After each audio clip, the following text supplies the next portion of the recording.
Shalom, salam sejahtera di dalam nama Tuhan Yesus Kristus. Kembali bersama saya, Pendeta Binsar Sianipar dari Gereja Alkitab Allah Esa, yang mencoba meluruskan mengenai kekristenan yang sudah diobok-obok oleh doktrin Tritunggal Maha Sesat. Saya hanya salah satu yang coba meluruskan mengenai kekristenan dari sudut pandang Alkitab. No tafsir, ya. Kalau dibutuhkan penjelasan akan disampaikan, tapi no tafsir, no buku-buku filsafat sampah, no teologi. Kenapa? Karena Alkitab adalah satu-satunya kitab suci di jagat raya ini yang penulisannya diilhami hanya oleh Yesus Kristus kepada para nabi dan rasul untuk menuliskannya. Jadi, firman Tuhan itu berkuasa karena di backup sendiri oleh Yesus. Tidak perlu didukung oleh pemikiran-pemikiran manusia-manusia yang tidak ada di Alkitab namanya. Tetapi bukunya diagung-agungkan, seakan-akan setara dengan Alkitab.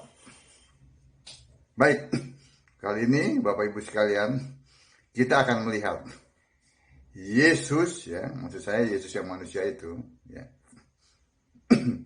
Kan kalau di luar sana pemikirannya nggak ada Yesus manusia, nggak ada Yesus Allah gitu ya.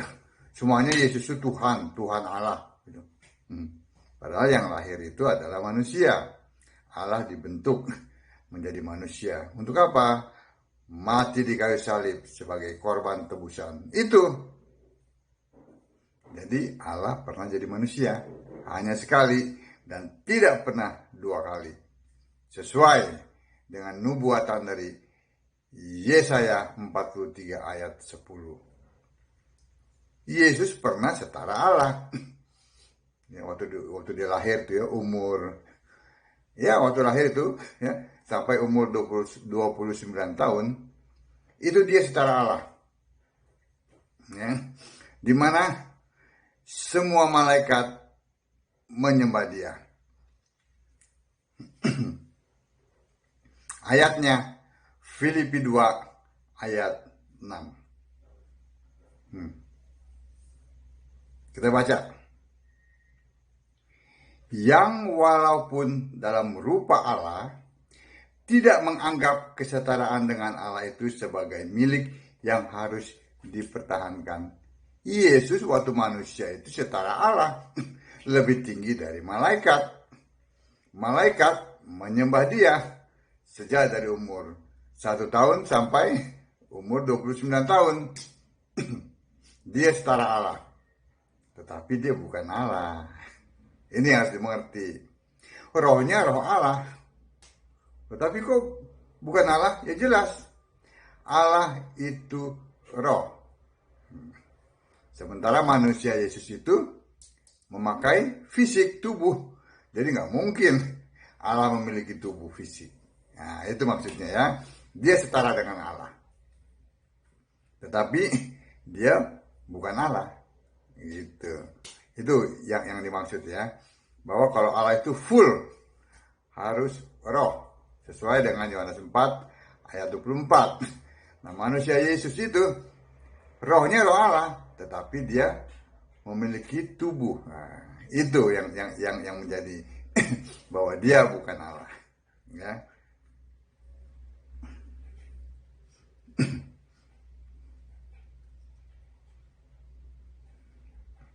Nah, kita lihat lagi di sini.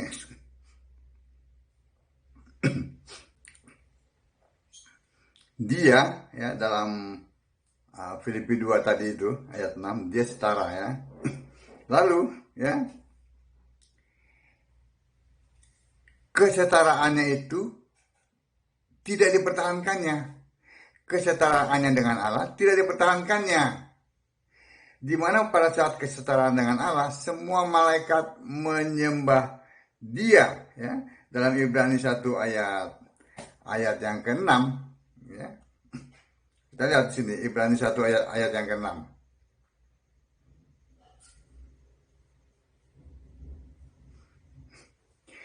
Dan ketika ia membawa pula anaknya yang sulung ke dunia, ia berkata, semua malaikat Allah harus menyembah dia. Ini jangan diartikan, oh ada dua pribadi nih.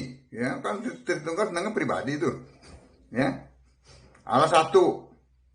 Allah itu roh satu. Nggak mungkin dua. Ya. Dan ketika ia membawa pula anaknya yang sulung ke dunia, oh, ini ada dia membawa anaknya, ada dua, tidak. Nanti penjelasannya di tayangan yang lain. Allah satu, Allah itu roh. Dan ketika ia membawa pula anaknya yang sulung ke dunia, ia berkata, semua malaikat Allah harus menyembah dia. Semua malaikat menyembah dia. Dia statusnya lebih tinggi dari malaikat. Nah, kesetaraannya dengan Allah itu ya tidak dipertahankannya. Ya. Kita lihat kenapa ini tidak dipertahankan. Kita lihat di ayat yang ke-7-nya dari Filipi 2 ya.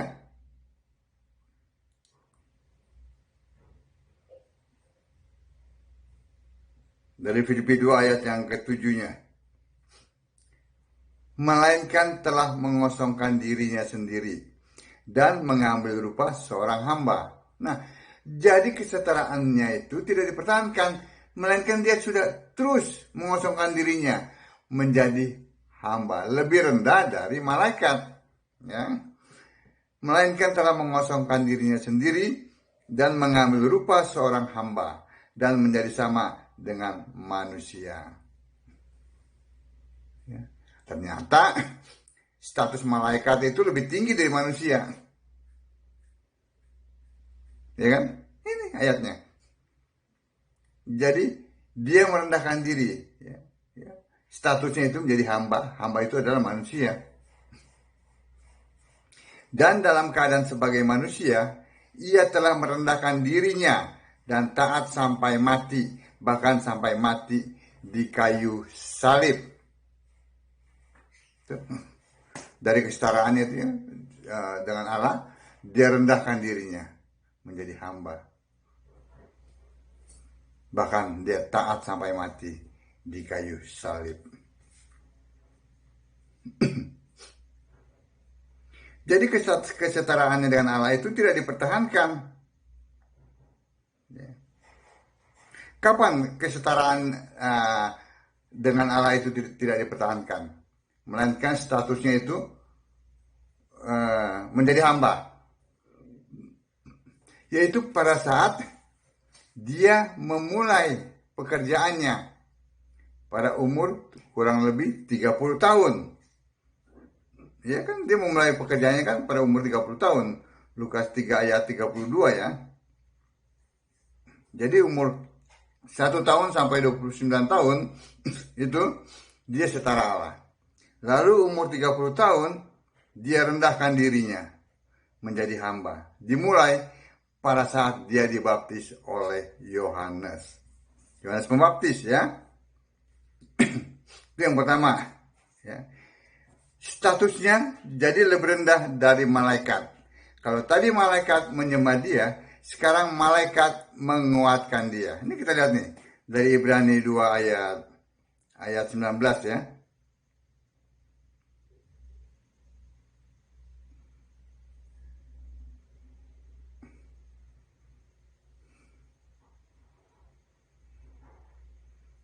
Ibrani 2 ayat 9. Sorry. Tetapi dia yang untuk waktu yang singkat dibuat sedikit lebih rendah daripada malaikat-malaikat, yaitu Yesus. Kita lihat yang oleh karena penderitaan maut dimahkotai dengan kemuliaan dan hormat, supaya oleh kasih karunia Allah ia mengalami maut bagi semua orang. Jadi dalam waktu yang singkat itu berapa lama? 3 tahun setengah. Dia menjadi hamba. Ya, dari umur 30 tahun itu ya, dia memulai pekerjaannya dan mati ya, kira-kira umur 33 tahun setengah. Jadi kurang lebih 3,5 tahun itu waktu yang singkat. Ya, statusnya lebih rendah dari malaikat yang tadinya dia statusnya itu lebih tinggi ya, yang adalah setara Allah. Itu yang kedua. Ya. Yang ketiga, dia rela mati. Ya. Dalam Filipi 2 ayat 8 yang tadi kita baca. Yang keempat, ya, dia perlu dikuatkan oleh malaikat, ya, seperti yang tadi itu. Lukas 22 ayat 43. Dan dia pun bisa dicobai oleh iblis. Dalam Matius 4 ayat 1 sampai 10. Statusnya yang tinggi setara Allah, dia rela rendahkan ya, untuk waktu yang singkat 3,5 tahun, untuk mati di kayu salib, untuk menjadi korban tebusan manusia berdosa. Itu dia rela ya. Dimulai statusnya itu ya lebih rendah pada saat dia dibaptis. Itu mulainya di situ. Ya, sebab itu dia bisa dicobai oleh iblis, ya, statusnya lebih rendah dari malaikat, ya, dan dia mati di kayu salib. Nah, sekarang kita lihat kenapa dia rela. Statusnya dia sendiri yang merendahkan. Ya. Satu, ya, konsekuensinya, hasil daripada kerelaannya itu ya, ia mendapat anugerah, nama di atas segala nama. Itu dia mendapat nama di atas segala nama, ya, nama Allah sendiri, ya, yang diberikan untuk Yesus. Yohanes 17 ayat 12. Ya, terdapat dalam Filipi 2 ayat 9. Hasil daripada dia rela merendahkan dirinya ya. Filipi 2 ayat 9. Itulah sebabnya Allah sangat meninggikan dia dan mengaruniakan kepadanya nama di atas segala nama. Nama Yesus itu nama di atas segala nama. Itu adalah nama Allah. Ya kan? Nama Allah sendiri yang diberikan kepadanya. Yang pertama ya, dia mendapat anugerah nama di atas segala nama. Yang kedua, semua bertekuk lutut ya, pada Yesus. Semuanya, nggak ada yang nggak. Baik yang di langit, yang di bumi, maupun yang di bawah bumi. Semuanya bertekuk lutut. Filipi 2 ayat 10. Ya kan? Supaya dalam nama Yesus bertekuk lutut segala yang ada di langit dan yang ada di atas bumi dan yang ada di bawah bumi. Tuh. Semua bertekuk lutut dalam nama Yesus. Bukan dalam nama Bapa. Ini ada anekdot. Ini penyembah Tritunggal nih. Ini seharusnya tidak boleh berdoa dalam nama Yesus. Orang nggak percaya Yesus adalah Tuhan dan Allah satu-satunya. Harusnya berdoa dalam nama Bapa. Usir setan. Dalam namanya Bapa, saya usir setan. Setannya kegelian. Ya gak? Geli setannya. Sembuhkan orang. Dalam nama Yesus. Sembuh. Penyakitnya kebingungan. Nih, dalam nama Bapak. Dalam nama siapa nih? Bapak siapa nih? Harus dalam nama Yesus. Makanya penyembah-penyembah di luar Kristen ya, jangan pakai nama Yesus. Itu tidak boleh, itu seharusnya itu tidak boleh. Karena kan bukan penyembah Yesus. Jadi ya harus konsekuen dong. Nyembah Tritunggal ya dalam nama Tritunggal. Nyembah Bapak ya harus dalam nama Bapak. Biar iblis kegelian. Iya kan? Nah, begitu konsekuen. Ini nyembah Bapak, nyembah Tritunggal.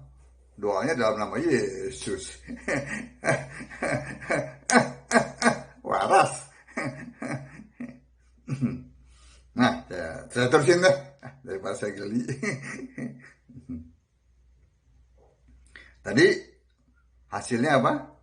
Saat dia merendahkan diri, dia mendapat nama di atas segala nama. Ya. Yang kedua, semua bertekuk lutut dalam nama Yesus, baik yang ada di langit, di bumi maupun di bawah bumi. Ya. Sekarang ketika dia sudah bangkit dan naik ke surga, Yesus itu yang manusia itu kan sudah bangkit. Dia kan awalnya dia adalah firman yang adalah Allah. Ya dia kembali menjadi firman. Dia kembali menjadi Allah. Di surga disembah. Dia adalah Alfa Omega. Nah, tuh kalau Bapak kan nggak jelas. Tiba-tiba muncul abad ketiga, diakui dan dilestarikan lagi, disembah-sembah sebagai Allah. Ngaco. Kalau Yesus jelas. Amin. Bapak Ibu sekalian, baca Alkitab, sembahlah Yesus sebagai satu-satunya Allah yang benar. Kiranya apa yang saya sampaikan ini dapat terus memotivasi Bapak Ibu sekalian, ya, untuk membaca Alkitab. Buang itu teologi itu, buang sampah itu. Itu tidak akan bisa pernah menjawab. Ya, baik pertanyaan-pertanyaan di luar, apalagi pertanyaan dari dalam. Pasti ujung-ujungnya apa? Bapak pribadi, Allah pribadi. Gitu kan ujung-ujungnya kan. Allahnya 3, Bapaknya pribadi lain dengan anak pribadi. Udah itu bohong semua itu. Itu nggak ada di Alkitab. Allah 1, Allah Roh, Allah Maha Hadir. Itu Allah. Allah Esa. Tuhan adalah Allah. Amin. Jadi Yesus waktu lahir dia setara Allah, tapi bukan Allah. Kenapa? Karena rohnya, roh Allah itu tidak mungkin ya memakai fisik, memiliki tubuh fisik, tidak. Karena Allah full harus roh. Ya. Kesetaraannya dengan Allah tidak dipertahankannya, melainkan dalam waktu yang singkat, yaitu 3,5 tahun, dia merendahkan dirinya. Taat sampai mati di kayu salib, ya, sebagai korban tebusan manusia berdosa. Amin. Shalom.